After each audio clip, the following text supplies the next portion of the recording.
Hey there, and welcome to the A.D.K Rock and Metal channel. I, of course, am Dave, but there's no Kirk or Andy with me today as they are off doing other things on the channel. I am joined by the wonderful Adam and Bryson from the brilliant band Backbiter. How are you doing? Good. Doing all right. Excellent. Full of enthusiasm, guys. There you go. I'm always full of enthusiasm. Got to be done. Thank you for joining me today. So obviously, we invited you. We reached out to you guys a little while back because the A.D.K channel was. We were doing this whole project where I was talking about putting videos out and people, what was happening in the music video scene where bands kept doing these white room videos. And so I thought, I'm going to do a comparison and I'm going to do a search on YouTube for white room videos. And suddenly I came across this whole plethora of videos from Lawn Chair Youth and the Uncut series. Mm-hmm. And so we did a whole slew of videos from Uncut, and we still do. We actually did 2 today as well when we all got together. But you were one of the first that we came across. And the guys absolutely were just blown away by you guys and the ferocity. And I have to be honest with and Andy's the hardcore guy. He grew up with the hardcore and he's into death metal. Kirk is the extreme metal guy. He loves everything like that. He just loves anything that's full on pit. I'm the groove metal guy, so I'm a little bit more of a chillax in the background, grunge music and stuff. But I do like a bit of hardcore from the old days, like Biohazard and Madball and that sort of genre. But we had to get you on because we wanted to find out a little bit more about it, and we're kind of wanting to find out a lot more about a lot of the bands that have gone on Lawn Chair Youth. So I've got a little bit of information about you, but I'm going to hopefully get you to fill in a lot more about that for us, especially for the UK guys over here that watch the channel. So that will help them understand a little bit more about you. But let's get back to the beginning. And I always ask this: Backbiter, name of the band. Why did you pick it? Where did it come from? Was it a random out the air plugs gone? Do you know what that'll do? That'll be a good one. Or was there a little bit more thought process behind it? And were there any other options for band names? So when Backbiter started, it was just me in like a washer and dryer utility closet. Like it was just supposed to be like a solo online project. Yeah. And it was called Invoker or something like that originally, but there was another band in the scene that was very prominent that I wasn't aware of. So I went to change the name, and I listened to a lot of old school country music, and there's a Johnny Cash song, God's Gonna Cut You Down, and it goes through talking about like undesirable people. And one of the names he said was Backbiter, so I went to look it up because as soon as I heard it, I was like, oh, that's got a ring to it. And it essentially just means shit talker. And that's what a lot of our lyric content is. So I was like, yeah, we'll go with that. Fair enough. So if you started this as yourself, so how did this then become a band project? Was this a case of advertising and saying, I want people to join? Or was it people that you knew in the scene who come across? How did you guys all come together then? So I met my wife and moved to Pennsylvania when I started it. And that was a big reason for making it solo because I'd moved over there and I didn't know anybody because I was from Ohio. COVID came around, shut the factory down that I was working at. So I moved back to Ohio. I was like, I can at least get my old job back. And I had a friend back here who was previously playing drums for us. And just by chance, I was like, hey, nobody can work. I think I'm just going to try to do this. You want to come play drums? And he knew Adam. That drummer ended up not working out. Adam knew Hudson, and Hudson knew Tim. So just a really wild series of this person knows this person knows this person. That I didn't know Hudson, actually. Oh, you didn't? Okay. No, I did not know Hudson. We were looking for a drummer because our old drummer ended up not working out. And then a mutual friend of ours and the drummer was just like, hey, you should hit Hudson up.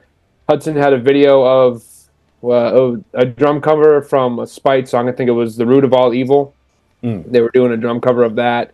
And we watched that and we're just like, yeah, they're killing it. So that's how Hudson got in the band. And then we were going to backtrack bass live. We were honestly just set on being a 3-piece because, you know, less people, less drama. And there's been no drama, which has been pretty fucking awesome for the most part. But another mutual friend. We were looking for a bassist, and then a mutual friend of ours was just like, "Hey, hit Tim up." So we hit Tim up. Tim was real nervous to join the band. Yeah. But it's all like one string riffs type deal. So they learned the set list, and then it was pretty much just all gravy from there. So that's how that happened. So where did the nerves come from? Was it more a case of just being in that sort of intensity of a band, or just being able to step up and play to that sort of level, or what was the nerves for him? I think Tim was just nervous about like having to learn the music, but it was all like real easy, and I had to keep reassuring him. I'm just like, I learned this music probably in like a day, and I'm playing the guitar, so like bass with this kind of music is even just a more dumbed down version of what I'm playing on the guitar. He's really selling your writing ability here, bro. No, don't get me wrong, Bryson. If Bryson wanted to, Bryson could write some really intricate, technical parts. But I feel like something we're suffering was a little bit more technical. Yeah, the last two EPs were a bit more on like the technical metalcore side. Okay. And then now we're just getting back into dumb, slow, heavy caveman riffs. Because that's what I was kind of although I know no band never ever wants to kind of go, well, we're a thrash band, we're a hardcore band, we're a death metal band, we're a deathcore band. But I always find it's helpful for people if they're not really knowing a band to give them some kind of categorization to help them, even if it's like 4 or 5 categories, just so they know comparative, like what style of bands who would your peers be within the scene? Because I know I read it on your Facebook, it was Ohio hate music. Yeah. You got to expand on that, because I've never heard that definition before. So come on, give me a little bit of an insight into your kind of genre stylizations, your peers. Who would you kind of say that you not necessarily sound like, but who would be the sort of fans that you should be attracting? I don't know. I would compare us to some of the bigger bands in the scene, like maybe Traders, Boundaries, Orthodox, stuff like that. Ohio Hate Music and Midwest Misery both came because we don't really fit into a hard category. Like, we're not really traditional hardcore, and we're not really metalcore either. So we just made up something to roll with. Someone actually called us pissed core once. So yeah, we made a pissed core shirt. Some guy just called us pissed core online, and we were like, fuck it, we're that too. There are so many subgenres in rock and metal. It's absolutely ludicrous when you try and map through them. I'm actually interviewing another band later today, and they're called Weathercore. It's just a brand new one on me today. I was like, you say Weathercore? What's Weathercore? I've never heard of it. Their songs are all about they're hardcore or metalcore, but all their songs are about weather. So apparently they're Weathercore. I'm like, all right, fuck it, let's. I'm looking forward to that to find out more about Weathercore, because it's just another category for me to try and understand. Right. Okay, so background influence is always interesting. So where would you are you all influenced from like the metalcore scene or the hardcore scene or anything like that? Or are you going to throw me some weird jazz influences that you guys all come in with? Or give me some ideas of where your influences come through. Knocked Loose for sure. Okay. Orthodox, Boundaries. Left Behind, just like a lot of the just a heavy, like more metalcore oriented, hardcore oriented bands that are bigger over here in the States.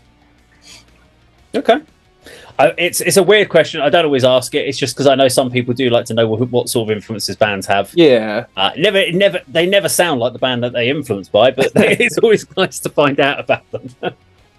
We've gotten knocked loose a lot, especially with like Crown of Sin. When we released Crown of Sin, everyone was just like, this is the same riff from Oblivion's Peak, and it's just like, I mean, there's like what 11, 12 notes that you can play. Yeah, I think we played two notes in a sequence that was this. It was the same as Oblivion's Peak, and then everybody heard that 2-note sequence and was like, "It's the same fucking riff." It's like it's not, but it's also like it's a genre where there's not a whole lot of difference. So at some point, something is going to sound like something else. So I'm intrigued with the idea that with for yourself when you started like writing the music, Bryson, at the beginning. But obviously, since then, you've obviously done more than one, the original EP. But how does writing work within the band? So it does. Do you bring a whole idea from a song together, or just is it a rehearsal studio where you kind of go, someone just kind of starts riffing out and the drum just kicks in on it? What's your writing process? No, usually I will write a full song and send it over to the group chat and be like, "Hey, here's this that I did. Can I get input, riff suggestions, changes?" Adam will come back with, "Do this, try to do this riff this way." Hudson will change all the drums because Hudson's a way fucking better drummer than I could ever possibly be. Right. But really, that's it. I'll write something and bring it to the group, and everybody will give their input and thoughts and changes on it. We've tried writing together once, but since then, everybody's kind of moved away and spread out. Like Hudson lives, I think, 6 hours away from everybody. So getting together to write is difficult. Yeah.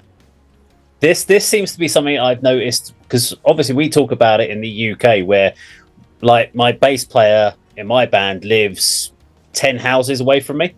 Mm-hmm. So I pick him up and our rehearsal studio is a 25-minute drive for everyone to get to. And we meet up and we're literally there. We'll hang out for beers. And so getting together. But in America, they're like, yeah, my drummer lives 12 hours away and we have to get a flight otherwise to go and actually do anything. So we write, everything's done remotely and you don't have that opportunity. It's riffs sent round. I'm intrigued though with Adam. So has Bryson ever sent a track round and everyone's just gone, that shit, fuck off. We're not playing that. No, it's more like he'll send something that's just aggressive and mean, and then it's fuck off, like, but in a good way. You know what I mean? Yeah. So to send the most pissed off riff you've ever heard, and it's just like, I don't know how you continue to do this. And then I'll try to write. Yeah, I've tried to like send whole songs, and I don't know how Bryson does it. I just cannot grasp that writing style.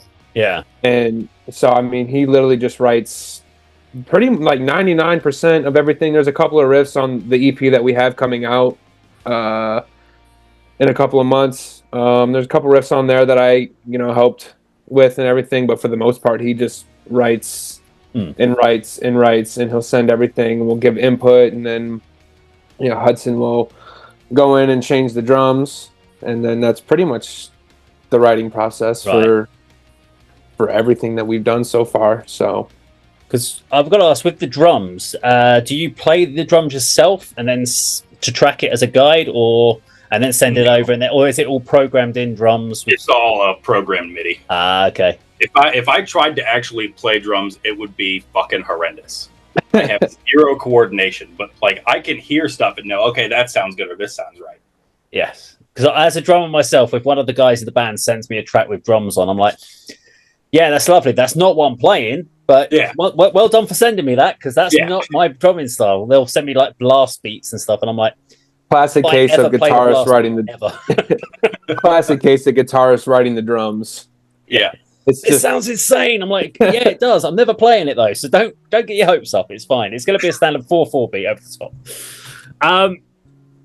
Now, one of the things that's become quite popular over especially the last 18 months, when we've talked to bands, is a lot of bands have stopped or moved away from doing albums completely. They've kind of gone, there's no point in doing the album and writing 8 to 10 songs and then releasing an album, because you haven't got a following, and then you just end up dumping 10 songs all at once, and then you've got nothing again. Yeah. Others have gone to the point where they're just doing singles, and eventually they'll either bring all those singles together and call it an album once they've done all the singles, and others are just going, well, we're just dropping singles, and they'll never be, because we've released these 8 singles over a 2-year period. And that first single and that 8th single don't correlate to where we are at the same time. They weren't written at the same time. They were written so far apart, they don't make sense together as an album. What's your take on the whole album singles view? I think we have one full-length album, which was Blessed by Death.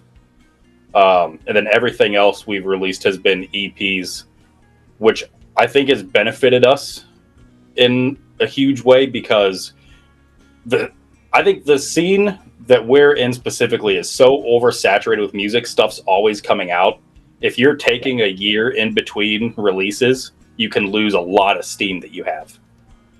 Like we put out the LCY video, and that was out for I think 2 or 3 months, and it just recently got big and blew up on like TikTok or YouTube or stuff like that, which worked out great for us because we're just releasing EPs. So instead of doing one release a year, we can do 2 or 3. So while we have the hype from the LCY video, we have I think it's a 5-track EP coming out next month. Okay. So it's a good time for that. Yeah, it helps keep eyes on you. Yeah. Because otherwise it's a genre that's really hard to keep attention on yourself with everybody always releasing something. Because I noticed you just dropped the new single Dog Eat Dog? Yeah. Mm-hmm. So tell me a little bit about Dog Eat Dog, because as soon as I read the word Dog Eat Dog, I started thinking back to the hardcore band Dog Eat Dog with Jay Connor on it, and which sounds absolutely nothing like what you guys did, by the way. Yeah. Or the Warrant album, etc. So yeah, tell us a little bit about that particular single that's just come out.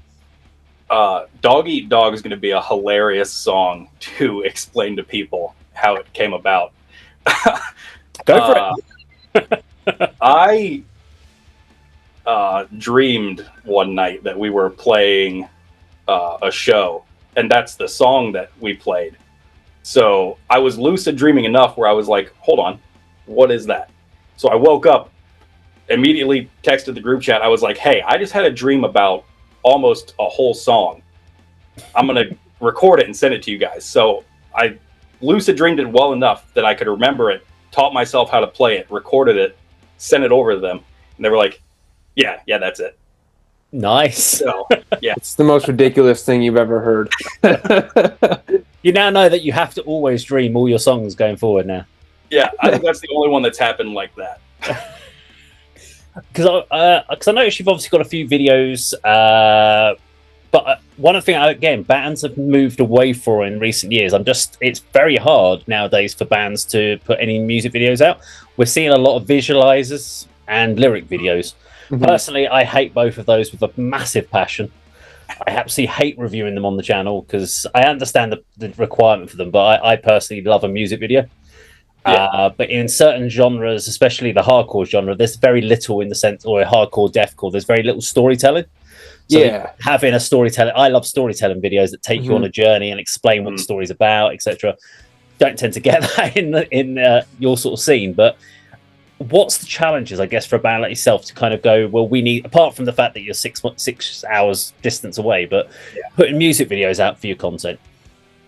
I think other than the distance, it's just what we can afford and when. Like the LCY video was great because they do it so cheap to just help out the bands that are coming through.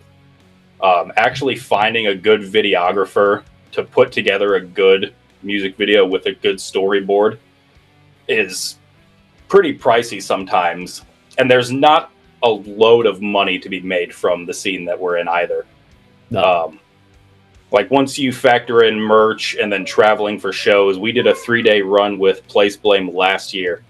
And I think after the van rental, merch expenses, food, gas, I think we walked away with maybe $300 or $400 profit. Yeah, it's a lot. It's not, I think it has a lot to do with real money. I think it has a lot to do with like attention spans nowadays too. Like people just don't have the attention span. Like to sit down and watch a music video anymore, more or less like want to check out a music video. You know, like if I see a band like, hey, we just released a music video, you know, like I'm not dropping everything that I'm doing to go watch this music video. You know, I'll go listen to the song on Spotify, but like, you know, like getting on YouTube and like finding the video. I mean, I guess that's not like the hardest part, you know, it's not the hardest thing in the world, but like, I don't know, just.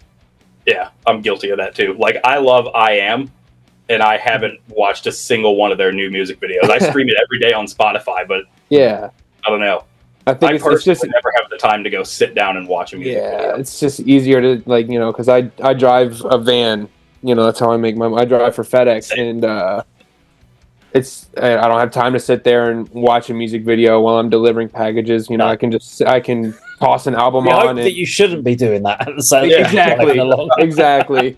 But I think it's just easier to go to Spotify or Apple Music and like just listen to the song, because it's nice to have a visual, but if it's not adding to the music, I don't really see what the I don't really see the benefit of having. Yeah.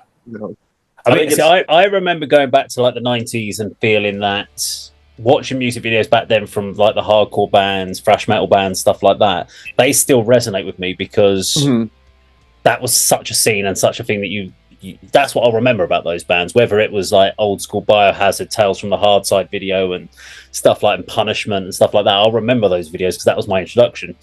But I know exactly what you mean about the videos, because we have to go through so many videos on this channel. And out of every 10 videos, 2 might actually be something I'd watch again. 8 I'll watch go. There's no reason for me to watch that again, because it's just the band.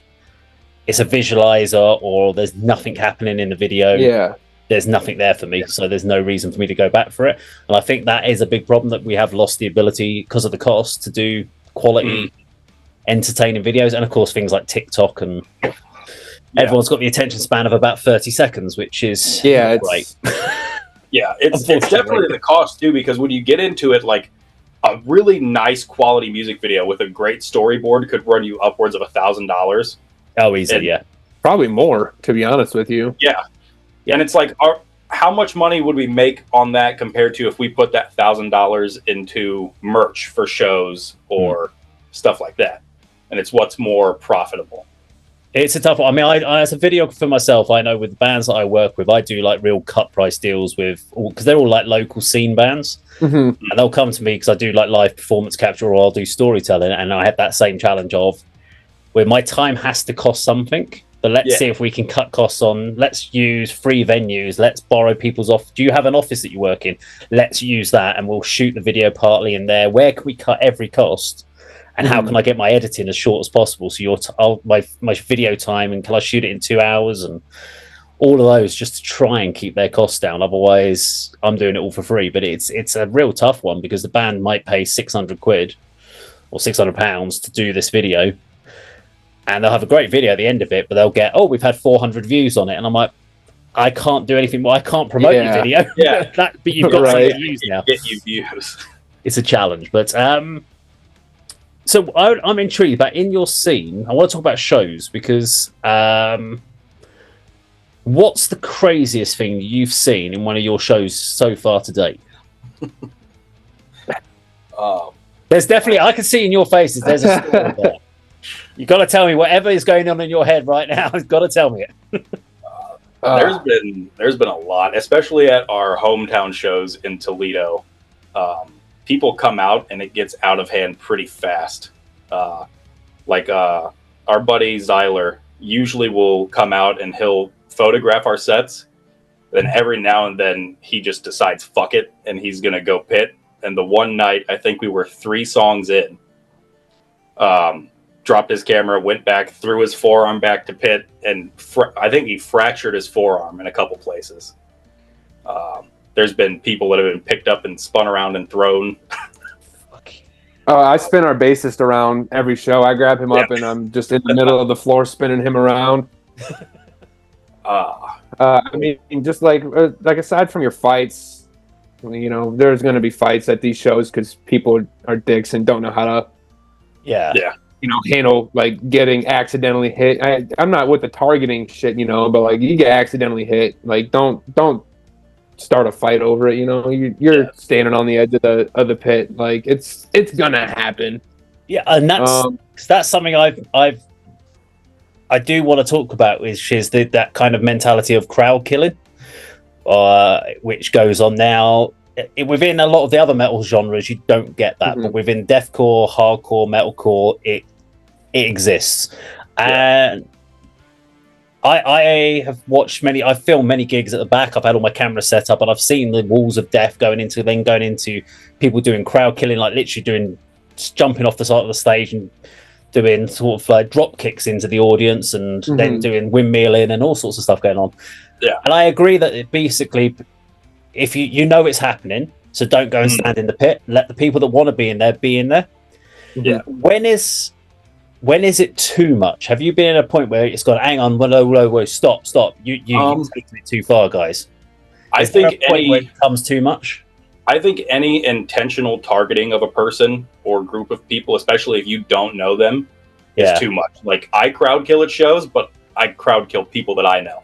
Like, all 4 of these guys are fucked. And if a band's playing that I like and the riffs are hard and they're standing there, each one of them is getting their ass. Yeah, Bryson's beating our ass. But it's only the people. Yeah, it's only the people that I know. Get to the bar, get out of there. Yeah, I've never went and hit anybody that I didn't know. Like, I won't go ruin somebody's night. If I know you and we're friends and I know that it's okay, then I'm whooping your ass. And same, like, Adam's kicked my ass. Tim's fucking estimated my rib cage at shows. But like, nobody's going overboard with it. You know, like, we're not like trying to put you in the hospital. You know, we're gonna I think we're gonna like, you know, hit you over the head or something. You know, just something like that. Like, it's all in good fun. But like, if you're just going out there like looking for a fight, that's the shit that needs to, you know, go away. That's what you have to stop. Once you go and intentionally hurt somebody that you don't know, that's probably a little bit too much. I've only seen that happen once in a gig I was filming, which was a Battle of the Bands contest, and it was a young band. They were all into getting their crowd going like that, and the singer kept coming off of the stage. If he wasn't getting the audience going, he was jumping off, and he was going to start it and make sure everyone was. And something happened where someone was going crowd killing, and someone just ran from the side into there and just kicked the guy square in the nuts. And he just dropped. Everyone and all you hear is the edge suddenly stopped, the band stopped, and the guys, "You kick me in my nuts, you dick!" Best way to finish a crowd. That's Oh man, that to me isn't targeting. That's definitely a targeted moment there. Yeah.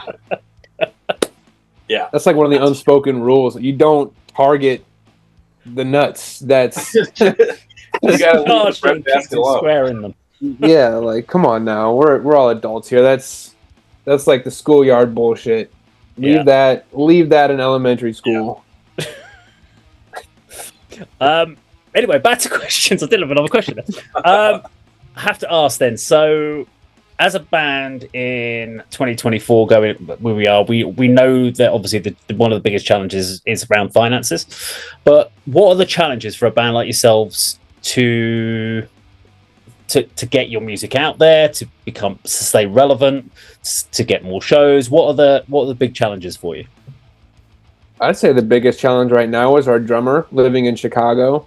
And we all live in Ohio. But I mean, we make it work. We basically give them no choice. It's just like, hey, we're practicing this day, so be there. Yeah. There's that.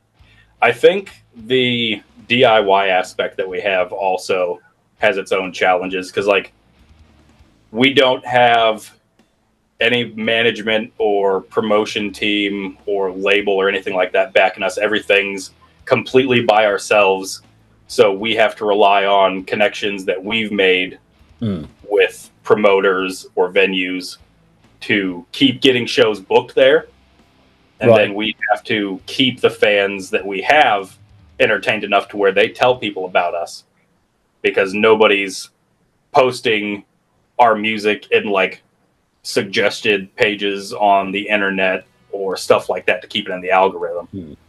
Like, we've had to learn a lot over, I don't know, I think like 4 or 5 years we've been doing it now. Because I mean, what would it take?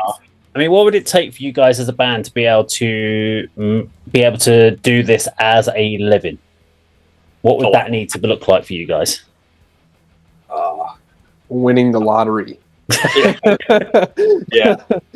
I don't know. I've got 3 kids, so that's the big issue for me. Is as much as I love doing Backbiter and being in a band, I love being a dad to my kids. So the shows are fun. Like when we go on runs is great. Like we have one planned for this summer, I think, that's a week long. And I've never been more excited for anything, but I'm also dreading it because I don't want to be away from my kids for a week. You know what I mean? Right. So that's definitely a big obstacle in the way. Because I know we've touched about obviously the new EP coming out, and you said the tour. So what's the next 12 months? The whole of 2024. What's coming from Backbiter then? We've got the EP. When does that drop? For March. Okay. We haven't put too much information out about it yet, but yeah, we've got that. We plan to have that out in March. First show of the year is like the weekend after that.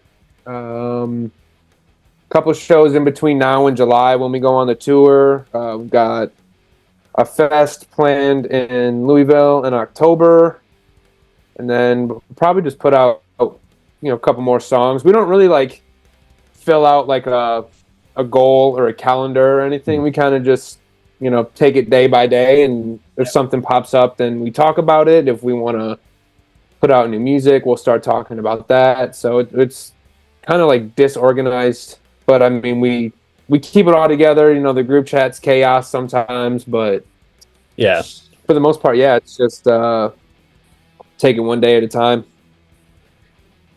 Fair enough. Well, that's my last question for today. So all that's left for me to say is a big thank you for obviously joining us on the channel today. Thanks for having Bryson, us. Big thank you to Adam. Best of luck with the rest of this year. Obviously, we'll keep an eye out for when you drop in new singles. Make sure we review them on the A.D.K channel. And obviously, when the EP comes out, we'll do a review of that because we do like to do reviews of EPs and albums as well. And yeah, just all I can say is people make sure you go check out Backbiter. Put a link in the description down below for their Facebook pages and YouTube channels, etc. Go check them out, and thank you very much for checking us out. Absolutely. Thank you for having us. We appreciate it.